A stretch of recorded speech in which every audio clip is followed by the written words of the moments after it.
अगर आप रोज 4 से 5 घंटे सोकर खुद को प्रोडक्टिव समझ रहे हो, तो शायद आप प्रोडक्टिव नहीं, सिर्फ एग्जॉस्टेड हो। हसल कल्चर ने एक अजीब सा नैरेटिव सेट कर दिया है, sleep is for the week या फिर ऑलवेज बी वर्किंग। हमें लगता है कि अगर हम 24/7 प्रोडक्टिव नहीं है, तो समहाउ हम सक्सेसफुल नहीं हो सकते। हमने बिजी रहने को एक स्टेटस सिंबल बना दिया। कुछ लोग प्राउडली कहते भी हैं कि मैं सिर्फ 3 घंटे सोता हूँ या मैं तो वीकेंड्स पर भी काम करता हूँ, जैसे बर्नआउट को अचीवमेंट हो गया हो। पर सच ये है कि रेस्ट लेजीनेस नहीं बल्कि रिकवरी होता है। इसलिए वर्ल्ड के बेस्ट परफॉर्मर्स ऐसा नहीं करते। एथलीट्स का जिम में मसल ब्रेक होता है, लेकिन वही मसल रिकवरी के टाइम ग्रो करता है। अगर वही एथलीट बिना रेस्ट के डेली ट्रेनिंग करे, तो वो स्ट्रॉन्ग नहीं बल्कि इंजर्ड हो जाएगा। ब्रेन भी बिल्कुल ऐसे ही काम करता है।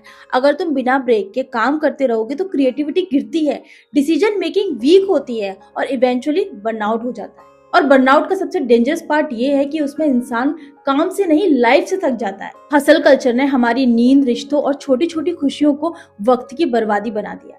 पर सच ये नहीं है।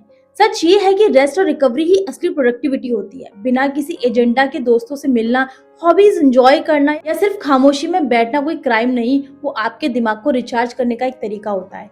क्योंकि एक थका हुआ और स्ट्रेस दिमाग कभी लॉन्ग टर्म सक्सेस नहीं पा सकता। हार्डवर्क जरूरी है, लेकिन रिकवरी भी उतनी ही जरूरी है।